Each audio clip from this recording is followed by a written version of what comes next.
Everyone, to mating patterns from the world champions. My name is Duane Kanz. To start off with a little bit about me, I learned how to play chess when I was 6 years old. My brother David taught me. So I've been playing chess for more than 40 years. I've been playing chess, but I won't say I learned how to play chess when I was 6 years old, because I'm still learning. And for me, chess has been a lifelong passion. And I'm still learning new things, still trying to get better.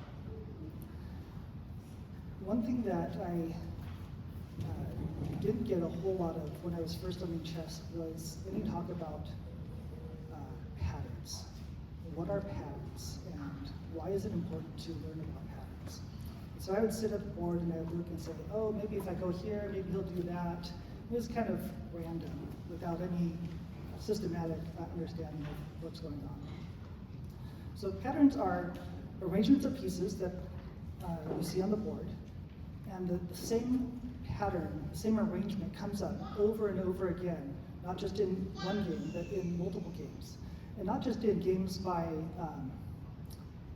amateurs or experts. The same patterns show up from very beginner players to up through world champions. The very best players play the same patterns that a beginner can play. And that's because the rules of chess are equal for everyone. So patterns are a way of kind of getting a shortcut on what moves should I look at. One thing that we could do if we were sitting at a board and trying to figure out, okay, what's the best move I could play? One thing I could do is I could list all the moves that are possible. Like this pawn can move here, this other pawn can move up, and go through them one by one, try to figure out, okay, is that the better move? Okay, for each one of those, what is my opponent gonna do? That's actually how a computer analyzes the position. It literally goes through every move one by one and figures out for all the possible moves, what are the possible replies, for all those possible replies, what is the first player's moves. And computer can do this very rapidly, but humans aren't so good at that.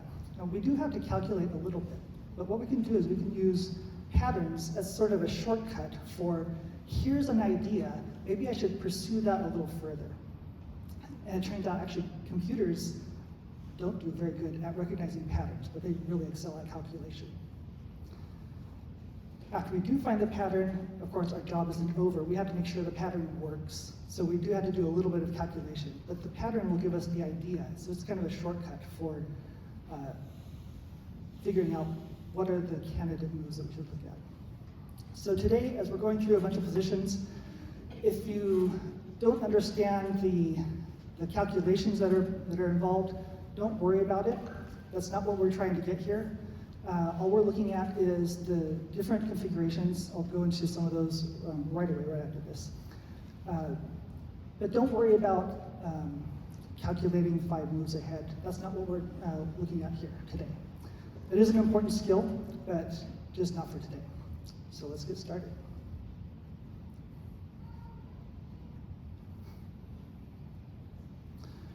Okay, so our first pattern, I call it the very simple mate. This pattern, the reason I'm showing this is because it seems so basic. Of course, the queen is looking at the G7 square, which is protected by the bishop. And so when we play there, the queen attacks all the squares around the king, and the queen cannot be captured because the bishop is protecting it. The bishop could, of course, be replaced by a king, a pawn, a knight, or rook. Any piece can protect the queen. The reason I'm showing this is because if you forget about this one, many of the other patterns aren't going to make sense. Because with a pattern, it's not always the case that that pattern is going to be the checkmating pattern. Sometimes your opponent can avoid one pattern, but it leads to a different one. So we will see this pattern many times in these examples. So the first pattern we're going to look at after the simple mate is called the 2 rooks mate. And 2 rooks mate, 1 rook comes down and covers all the squares in front of the king. And the second rook comes along, and delivers a checkmate. Either of these rooks could be replaced by a queen, or you could have two queens to deliver this kind of checkmate. So let's see how this happens in the World Championship. This is not a World Championship match. This is actually a game by the world champion Alexander Alekhine. He came to this position while he was playing a blindfold simultaneous game. So he was playing multiple players without looking at any of the boards. And he found this amazing move. He noticed that his rook is already protecting one row. So he found this queen sacrifice. Black has no choice but to take the queen. Can you find the move to complete the pattern? The rook comes over and completes the pattern. So one rook is protecting one row, and the other rook is delivering checkmate. Mikhail Botvinnik was no stranger to these patterns. It's amazing that these patterns, they look so simple. They are simple. So Botvinnik, when he looked at this position, he didn't have to calculate every single move. He saw this pattern. These three squares act kind of like another edge of the board. The black pawn is protecting these two squares, and then the white pawn is sitting in front of here. So these pawns act kind of like an edge of the board. So black has a beautiful queen sacrifice with his two rooks ready to go down to deliver the checkmate. One rook checks, the other falls up with checkmate, with these pawns protecting the edge of the board. This next game, I'm sorry, I couldn't find all examples from world champions, so we will see examples from other strong players. This is run by Lev Polugevsky. He was playing white, and he noticed the king doesn't have very many defenders around him. So he played the first move, which pushes the king to the edge of the board. The king can only go here because if the king went to h5, then the rook could come along and complete the checkmate. So here, the king is kind of stuck. He has to keep eyeing the h7 pawn. So white is able to play check. Again, the king can't step up because of checkmate. But of course, the rook can take the bishop. But this gives white's rook a chance to sneak around the other side. And now, with the rook on the g-file, protecting the entire g-file, there's no way for black to stop the other rook from coming over to h3 and completing the checkmate. In this position, this black rook has to defend this square and this square. This is one way of analyzing this.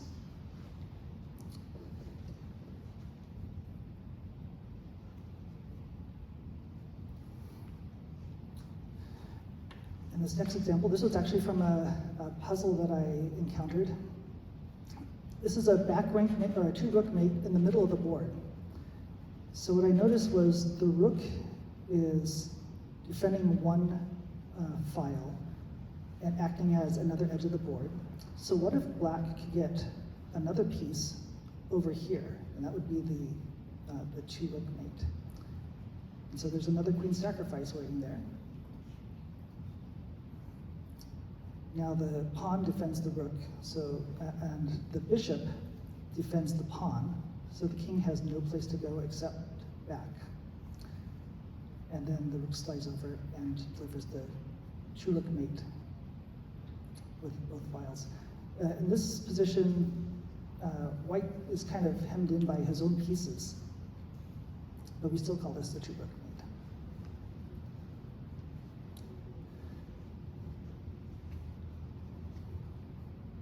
Here, black's king is defending the rook. Imagine if we could force the king over to a square, to h8. Then white's rook could come down and deliver the two rook checkmate. Again, this white rook is defending the seventh rank. This rook has to defend 2 squares. It has to defend this, g7. It also has to defend e6. So white is able to play queen, exactly. You got it, you got it. Sacrifice the queen. If the rook takes, then we can play 1 rook over, defending the 7th rank. King has nowhere to go. The knight is playing an important role here, defending that square as well. And the other rook comes down and delivers checkmate.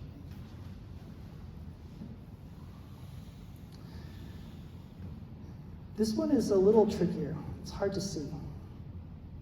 White would love to play queen to h7, taking the pawn, and setting up the 2-rook checkmate. But there's a problem. This rook on f3 is pinned by the queen. So if white plays this, black happily takes back, and now white cannot play the checkmate because that would be an illegal move, letting the queen attack the king. So what to do?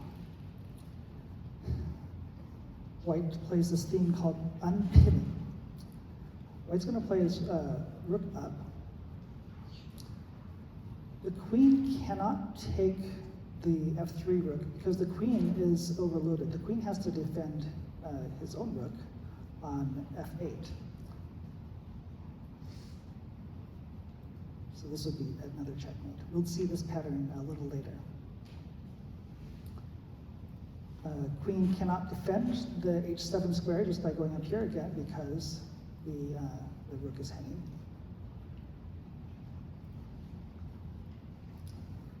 So say we try to do, black tries to do something like rook g8, then the 2-rook mate is in play.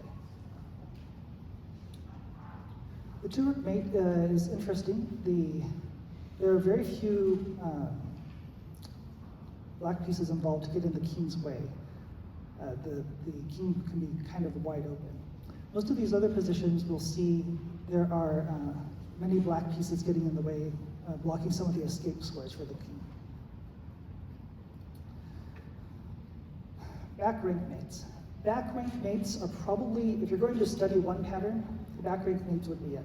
When we look at just all the different mating patterns that are possible, about 80% of the puzzles that you'll see involve a back rank mate. So we'll spend a little bit of time on this. There are three ideas. One is reducing the number of defenders on the back rank. Another is deflecting the defending pieces or forcing the king to a bad square. So here we're going to, white has 2 pieces attacking the 8th rank. Black only has 1 defending it. So white plays check, black captures, and checkmate. In this case, the 3 black pawns are blocking the king's escape to the next rank. Here we have the same idea. White is behind his wall of pawns. Black has 1 piece attacking the back rank. Is the queen attacking there as well, a different square? But the white queen is defending both of those squares. So how can we distract the white queen? That's an interesting idea. I heard sacrifice the queen. You could play this, and then when the queen moves over, it seems like white has escaped. So instead of that, we can play this amazing move. Now the queen is attacking the queen on c1. The queen is also attacking the rook. The queen doesn't have anything defending it, but if white takes the queen, then black can play checkmate. If white moves the queen over, then black gets to pick up the rook. So in this case, it didn't lead directly to checkmate, but black has an overwhelming advantage here. This is from a game by world champion Jose Raul Capablanca. Capablanca was an amazing player. During one 8-year stretch, he did not lose a single game against the strongest players in the world. He had 40 wins, 0 losses, and 23 draws, which I can't even imagine this. In this game, he was playing black, and he found this same kind of idea. He would really like to play his rook to d1 for checkmate. Or he'd play his queen to b1 for checkmate. But it seems like the back rank is pretty well defended. So time to distract the pieces a little bit. Another queen sacrifice. If white takes, then it is checkmate. But what else can white do? In this position, black is attacking the rook. So white has to do something about the rook. So we could defend it, but black still takes because white cannot recapture because of checkmate. Another idea would be to play the rook down. Right from here, play the rook down. Now white can play his queen to b1 because if black can play his queen to b1 because if white blocks, then the queen can capture on c2. I don't want to get too bogged down in the tactical details, but the idea is black could only find this move because he understood this pattern, that there was a weakness on the back rank. After that, it was up to him to calculate how to exploit that, which he did very well. But the idea of playing this would not come so easily without understanding that, oh, this is a pattern that I need to recognize. Pawns in front of the king, nothing protecting the back rank. I have an opportunity to make something of it. We're going to see 3 or 4 examples of this in a row, this next pattern. This is decoying the king to a bad square. White can checkmate in 2 moves of this position. It's another queen sacrifice with queen to f8. If black recaptures, we have the same thing that we saw from the earlier example from Babinik, where the white pawn is protecting 2 of the squares, and the black pawn is filling in of the others, so that there are these 3 pawns in a row that are forming the idea of this back rank. Here's a very simple mate, though. If black moves here, you have to remember the simple mate. Pawns protecting the queen right in front of the king.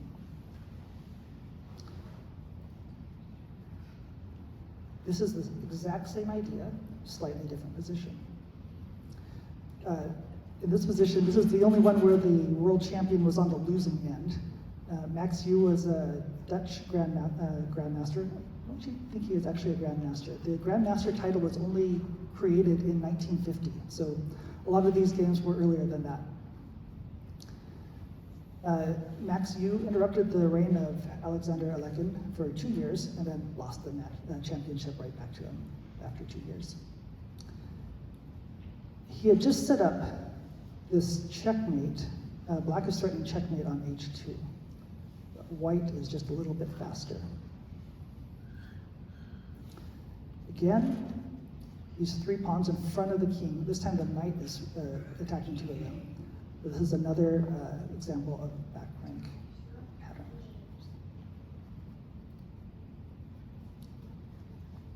Okay, so now we have to find how to set up the pattern. Imagine if white could capture this rook on f8. The king would step over, the white would be able to come down and deliver checkmate. So white can just threaten that with queen h6. Now, black has to defend against the very simple mate. He also needs to defend against the back rank mate. And he can't do both. He can try one, we've got to stop the simple mate. Then white can sacrifice the queen again and deliver the back rank mate.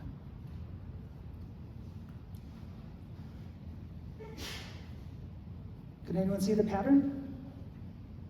What are we going to look for? Same idea.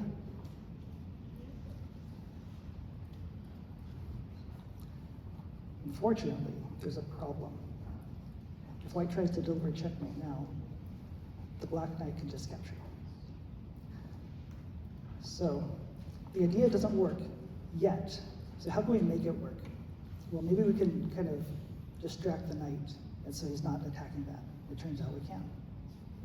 So white plays this bishop check.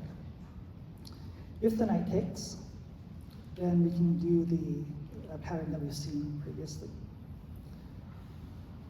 If the knight doesn't take,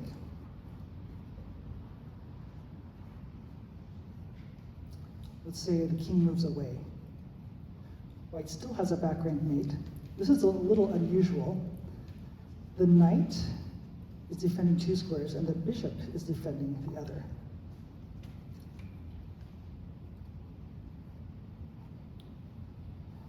This game was played by Vishwanathan Anand.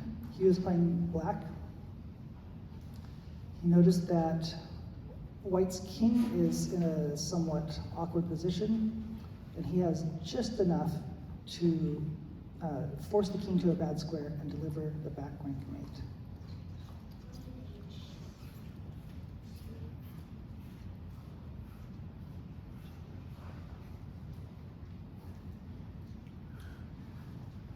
This is a position from a game by Hikaru Nakamura. Here the black bishop and pawn are acting as kind of the back rank guys, setting up the back rank pattern with the white king behind them. So black is able to play the queen sacrifice again with the checkmate to follow.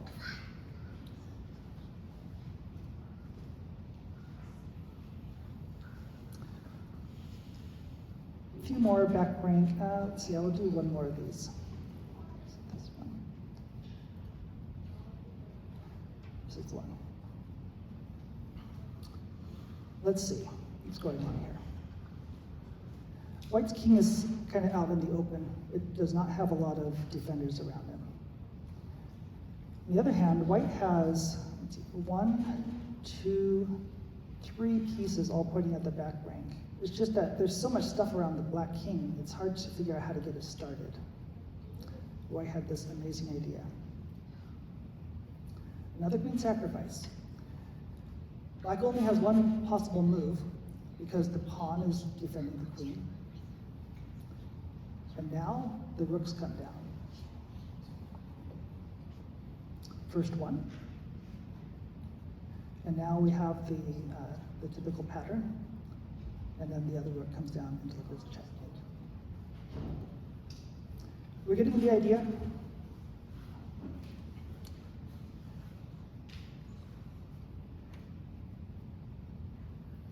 This idea of forcing the king to a bad square, or forcing other pieces around it, is a very powerful one.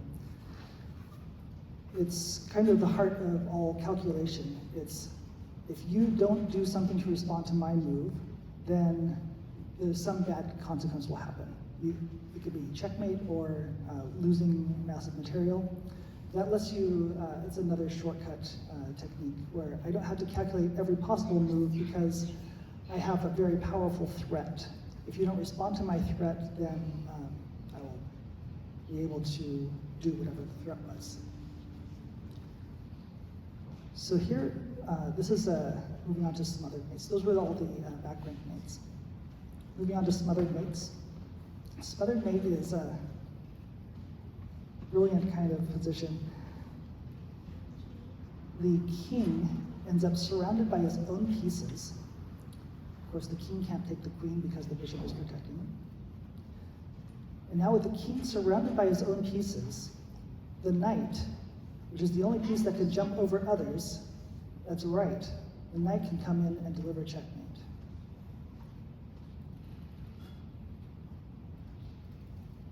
Even without the bishop here, white can still force checkmate. This was from a manuscript. It's actually from the very first known chess book called the Lucina manuscript. It was written in around the year 1500, so more than 500 years ago. People were analyzing chess positions, and this is not the exact position, but this is the same pattern. So here's the idea. The knight plays check. The rook takes, then we have the back knight mate. When the king goes over, I can play a powerful double check. The knight is checking the king. The queen is also checking the king. In a double check, the usual ways to get out of check don't apply. There's only one way to get out of a double check, and that is to move the king. This lets white force the rook onto that square, smothering the king so that the knight can come and deliver checkmate. There aren't many Grandmaster games that feature smothered mate, mostly because Grandmasters tried hard not to be smothered this way. Also, the position doesn't come up that often. Sometimes it comes up just because they missed it and otherwise lost position. This was a very interesting one though. White would like to play queen to h7 checkmate, but the problem is the queen is covering the square. The white figured out that he can clear this f7 square for his knight and then force the smothered knight. Now the queen can capture, but now the king is surrounded by his own pieces. The knight comes in for checkmate.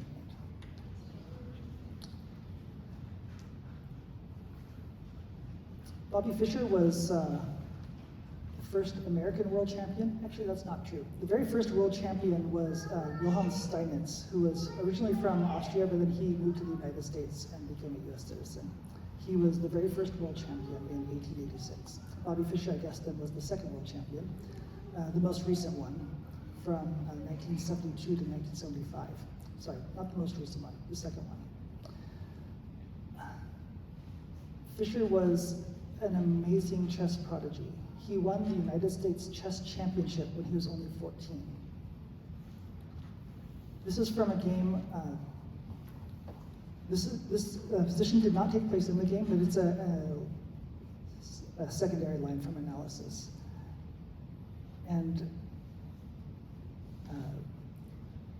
Fischer, who is black, could have done this. Here, the king can't come over because the queen delivers that simple mate again. But if the king goes to g1, then black can do a very large smothering where white's king is surrounded by 5 pieces, and the knight leaps over and delivers checkmate. One of the first mating patterns that I was introduced to, just as a separate mating idea, was the Arabian mate. I love this, and I started figuring out how can I make this happen in my games. The thing with patterns is, even if you have a favorite one, you're not always going to be able to force it to happen in your games. But the idea is you have these patterns in your memory so that when they come up on the board, you can identify them very quickly and then make them happen for you. So the knight checks, king has nowhere to go, the rook comes over and delivers checkmate with the knight protecting the rook and the empty square.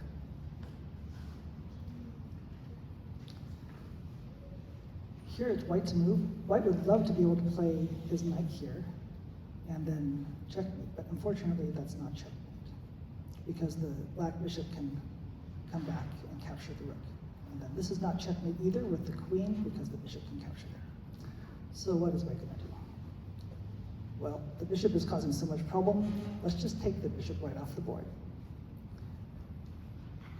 The king can't run away because another very simple mate. But if black takes the queen, then we can do this Arabian mate pattern.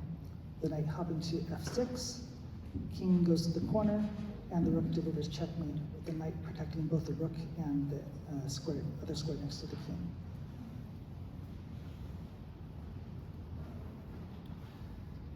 Alekhine saw this pattern in his game. He too was able to sacrifice his queen. The king really has nowhere else to go, cannot block. The only move is to take the queen. And then, that's right, very good. Rook f7 delivers the Arabian mate with the knight protecting the rook, the square next to the king. In this case, Black's own rook is next to him, blocking his escape out the other side.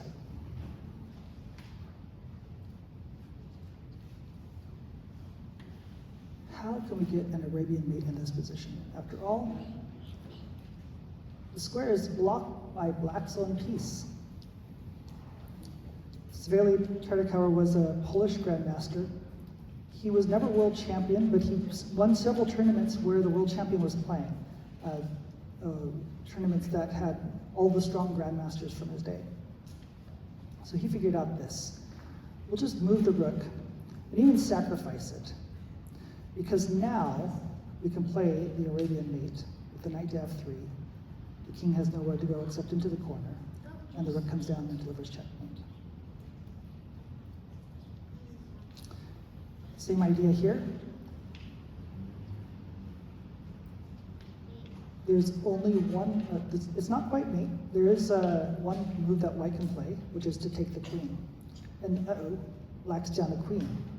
But actually, for white, because now the king is in the corner, and the rook is able to come, that's right, rook is able to come to d1. White can throw in a couple of rooks, but it was really over.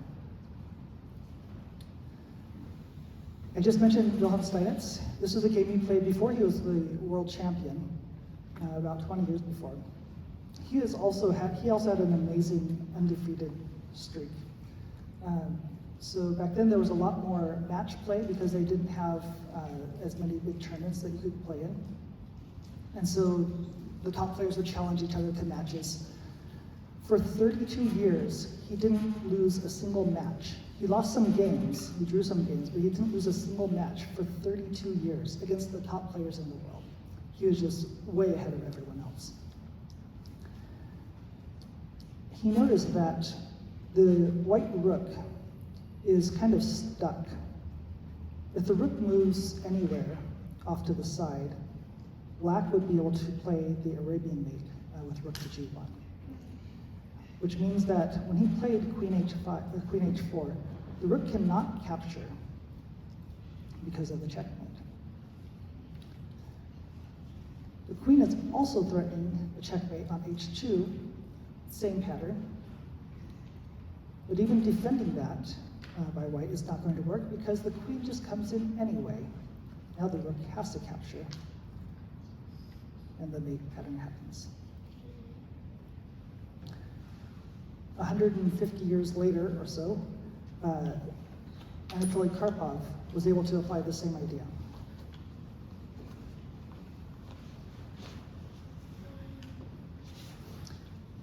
If Black takes the knight, of course, it's the simple mate. On the other hand, the queen is threatening checkmate here.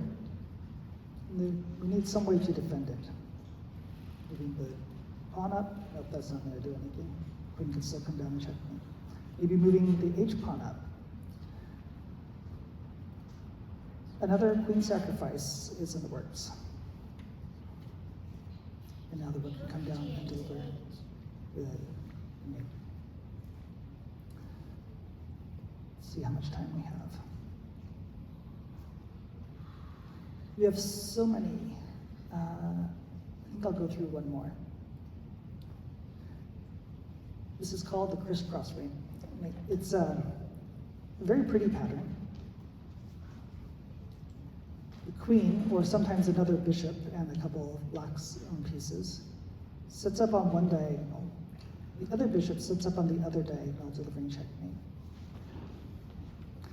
But from this position, it's not that easy to see if you don't already know the pattern. When you do know the pattern, it's quite simple. This was from our world champion Alekin again. His queen was already here. He realized that if he could just get his bishop to this diagonal, then we'd have the crisscross mate. But the bishop is pinned.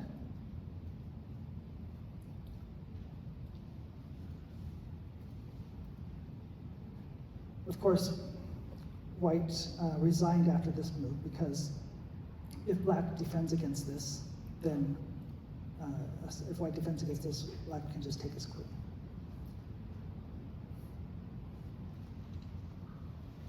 This is called Odin's mate. Attacking a king who is castled queenside. This bishop is already on one diagonal. Imagine if the b2 pawn wasn't there. If it wasn't there, then black could play his bishop here, setting up the crisscross mate. So let's make white move his pawn off of b2. This.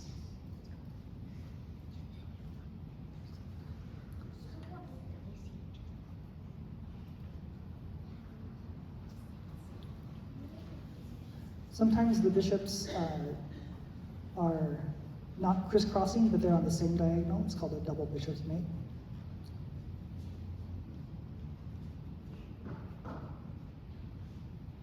In this position, the queen is on one diagonal, the bishop's on the other diagonal.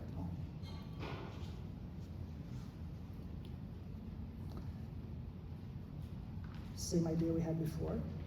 What if this pawn on g7 wasn't there? White would be able to play his bishop for a checkmate.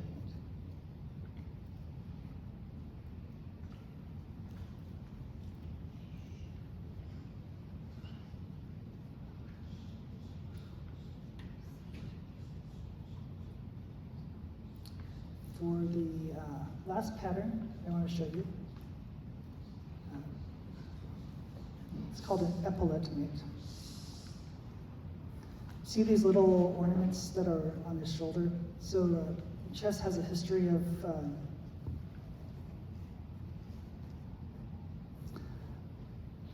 it was played by kings, and it has a kind of a war kind of feel to it. These days it's much more intellectualized, but when in the heyday of people first getting analyzing chess and distributing their ideas to others, it was all about war and battles and kings. And so in the military, there are these little things that you wear on the shoulder that signify your rank. Those are called epaulettes. And so this mating pattern is named after those. The queen is attacking the king, and it's kind of like the king is wearing these little rooks on his shoulders. They're blocking both sides of him. In this case, the epaulette is not something that you really want to be wearing.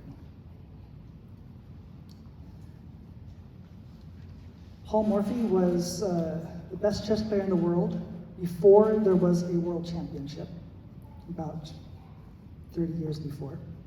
He was able to play this epaulette mate. It looked like he lost some material, but he delivered the checkmate.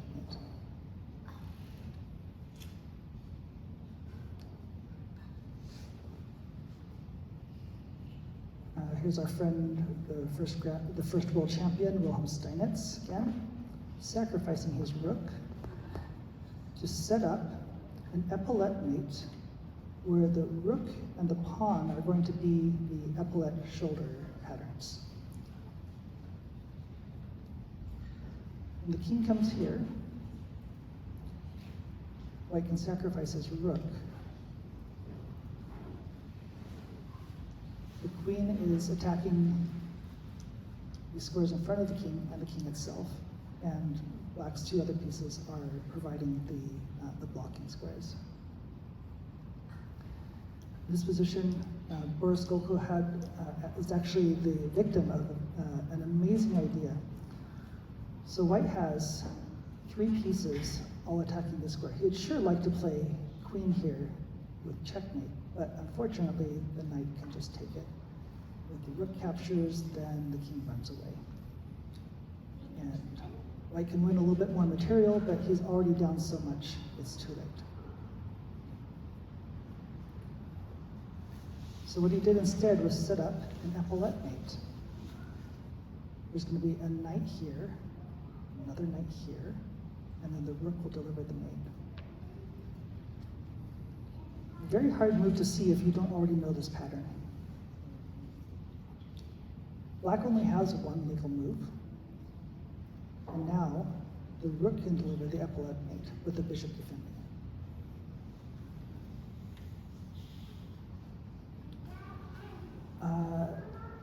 There are a couple other, there are kind of epaulette mates. They have a special name called the swallow's tail or dovetail, and the position looks like this. This actually happened in a game by Fischer. Fischer was able to play this against a very strong grandmaster, Paul Curious. Actually, Paul Curious is probably my favorite player of all time, just for his brilliant attacking play. This is how it appeared in the game. If the queen, you see the queen could come here. If the king was on c2, then that would be the same pattern, which means we can sacrifice the rook. The king has to step up and capture it, and the queen can deliver checkmate with the white rook and queen providing the swallow's tail. There's another similar pattern that happens a lot when the queen is playing a bunch of checks against the king. This is something you can watch out for. Here it looks like there could be a long drawn out endgame, or maybe white is going to be a bit of trouble because his king's so exposed, but actually it's black who's in trouble here. There is a forced mate in 2 moves, forcing the king up here, and now white can play checkmate. In this case, the queen covers these lines, and black's pawns are blocking him in the kind of swallowtail pattern. The understanding of pattern can give you a lot more confidence when you're analyzing lines from positions like this.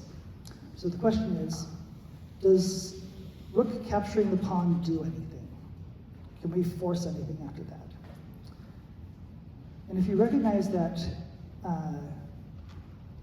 if the king comes to g7 at some point,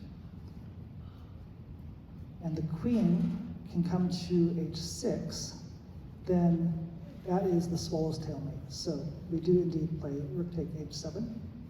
King has to capture. The queen can come down for a check, and because we know this pattern, we can see this very easily from the original position. This will be our last position. This is from another blindfold simultaneous game by Harry Pillsbury. Harry Pillsbury was a strong, he was not a grandmaster, but he could have been a grandmaster. He won one of the big tournaments in Hastings, England, with many of the world's top players. In this case, he forced the white's pieces to surround the king, and then was able to deliver an epaulette mate with queen to f3, check. King has nowhere to go. And this time the bishop gets to deliver checkmate with white's pieces blocking him on all sides.